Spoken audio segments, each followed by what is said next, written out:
Robinhood raises $363 million to bring zero-fee cryptocurrency trading to the continental United States. West Virginia just completed the United States' first blockchain-supported state election. The Silicon Valley social media team strikes hard with a parody PiedPiperCoin social media account that you need to know about. 5 years ago, Wired called Bitcoin an abstraction and destroyed their private keys. Now they can't find $120,000 worth of Bitcoin. The Nasdaq chief believes that crypto is the next step for currency. Ripple completed its first pilot tests for the X-Rapid system. Bitmain might have some competition in Hong Kong. And the market continues to slide. Is the bull run over? We've got all your headlines mixed with some daily market analysis. I'm Elio Trades, and your FUD TV Daily Update starts now. Welcome back, FUD Nation. Let's just dive in here and talk about what we all want to see here, which is here are the market caps continuing to slide here. When I woke up, we were still doing this sideways action here around 430, and then we dipped down. I guess we were in as low as 420 recently, and now we're dipping back down towards that 420 mark. It seems like we've sort of hit another patch of bearishness sideways action, and it doesn't seem like we're getting the same bullish uptick after the sort of slides of last week and the week before. So the question is right now, is this bear trend over? And instead of answering that question, what I like to do is turn to data. I'm always a person of data. If you look at 2017, you see very much so, obviously, a bullish trend throughout May. At the end of May, there's a big dump here. And by the way, 2017 was a much more bullish year than 2018 has been. The question is this the little dump here that we saw here at the end of May last year? And by the way, obviously, we recovered from that very well throughout June. Sure, this could be just some sideways action, but I'm of the opinion that we're actually going to go down further, and I believe that this is the end of the exuberance from the bull run of April, from tax day, and I think we're going to have a little bit of sideways, maybe even some bearishness coming up. Obviously, if we're looking towards this historical comparison, the slide began here last year on May 24th, and it hit rock bottom by May 27th. That's only 3 days, and it was back up to similar levels by June 1st. So we're not really talking about a lot of time here on the bear trend. We're talking about maybe a week of bearishness or two. Hopefully we catch ourselves and, within a week or two and regain these highs and start to work our way towards 500 again. Obviously, I'm just using last year as a comparison, but there was an end to the exuberance of tax day, and there is an end to the exuberance of tax day every year. It's a minor pump. It's not a major pump, but there is some summer action that I believe we have to look forward to, and there's a lot of TA that shows that, especially in the late summer, there could be some serious movement. So even if we do continue to dump, I believe that it will be a 7 to 14 day trend at the very maximum. They've done studies, 60% of the time it works every time. That doesn't make sense. In our lead news out of the day, we have word that Robinhood, the millennial-focused stock trading app that has already enlisted 4 million users in its crypto-specific brokerage service, is now looking to expand its offering to the rest of the continental United States. Of course, this would mean tremendous amounts of exposure for cryptocurrency and access to buying and trading cryptocurrencies. This could mean that it becomes a hotbed of cryptocurrency trading. Regardless, Robinhood now has an incredible war chest of capital to go and achieve its goals of delivering a millennial-focused cryptocurrency exchange that offers a service at zero fees. And West Virginia just completed the United States' first blockchain-supported state election. While many voters cast traditional ballots, there were still some that were in a specific program where they could vote on a mobile app using blockchain-supported trust mechanisms, essentially allowing for a more heightened level of security with mobile voting. Officials commented that they believed that this could potentially lead to a mobile app that would allow for voting in the general election by military personnel and potentially by general voters in the future. We all know it's quite difficult to get to the polls,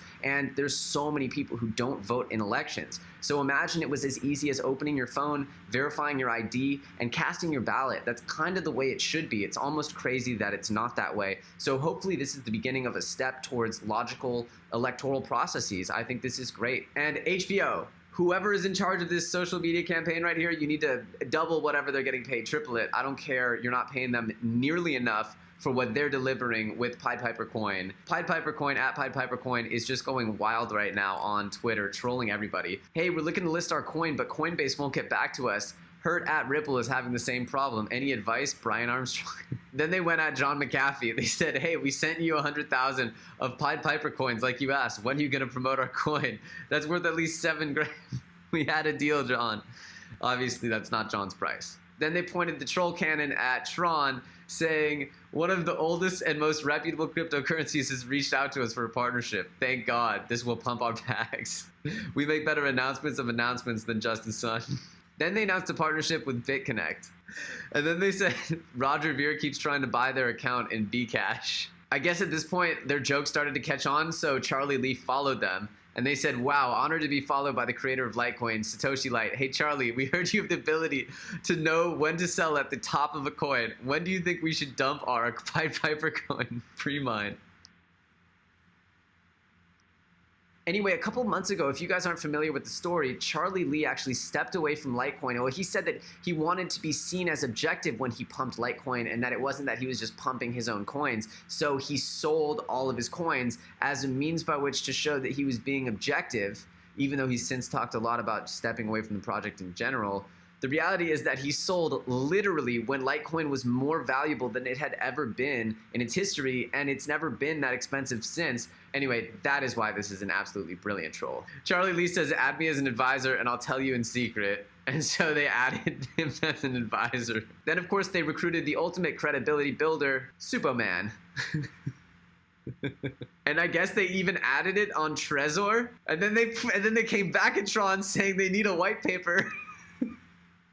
And then for literally no reason, they were just like, yo, we were going to go to Bittrex, but it turns out they suck, so we're just not going to go to Bittrex. And apparently a Blockfolio integration is coming as well. So PiedPiperCoin, ICO of the century, PR stunt of the millennium. Thank you for this joyous trolling experience. May the joke never die. And we thought this was hilarious because journalists from Wired Magazine called Bitcoin an abstraction 5 years ago. And they actually destroyed their private keys that held Bitcoin on it because they were like, what's the point in this? And now they can't access $120,000 worth of Bitcoin. You just never know what 5 years down the line might look like. So keep your enemies close. Keep your private keys closer. And the head of Nano, Colin Lemahieu, answered questions about BitGrail and the whole hack situation, and he actually just put to rest any concerns that this had any impact on the progress of the project, saying essentially that they put resources towards figuring out what happened, that they're moving forward regardless, and that this hasn't affected anything to do with the core Nano project, and of course that they're trying to do something pretty cool with implementing something called universal blocks that would supposedly replace the send, receive, change, and open block functions. That's pretty interesting. We've seen Nano innovate before. They're not afraid to tear apart an infrastructure that's been considered dogmatically accepted, like blockchain. They actually use something called a directed acyclic graph. It's kind of more like a flow chart where every user has their own flow chart. Regardless, what I'm trying to say is Nano has innovated before on this technology, and it looks like they're going to keep pushing this forward. They're certainly competing for a very high crown, which is a currency. And the head of Nasdaq believes that crypto is the future of currency, or a necessary next step in currency. Obviously, anybody inside the space knows this is kind of obvious. Just seeing the powers that be, the heads of the biggest organizations that control sort of the financial world here in America and beyond, seeing the recognition is so empowering. It's so exciting for the cryptocurrency community, and I just think we all deserve to be excited right now because we're seeing a breaking point, a turning point in not just the people who understand cryptocurrency, but we're seeing the people who understand cryptocurrency expand to be the people who run the world, who are in the positions of power that dictate our financial and economic world. So this is an empowering moment, and honestly, guys, like it's a phenomenal time. If we're seeing a dip in the market right now, think of this as a crazy, abnormal anomaly in this pre-adoption of cryptocurrency, where only in this world can you see Ethereum get back down to $300 as one of the most core pieces of infrastructure in the blockchain world. These are the types of events and opportunities that if you understand enough about the space, if you understand enough about the FUD and the market slides, which is why we created this channel, you can act very powerfully and you can make decisions where you're taking advantage of opportunities that will never come around again in 100 years. And Ripple apparently has successfully completed pilot tests for their X-Rapid program. This is huge. Obviously, the X-Rapid program is the one that we are really looking forward to because that one implements the XRP token, whereas the X-Current system, which is being adopted by a lot of banks internationally, and that's totally fine because now they're in Ripple's system, and if Ripple can present a better operating system that's faster and cheaper, then we can assume that over time they'll convert their X-Current clients into X-Rapid clients, hopefully, and that would mean good things for XRP token holders.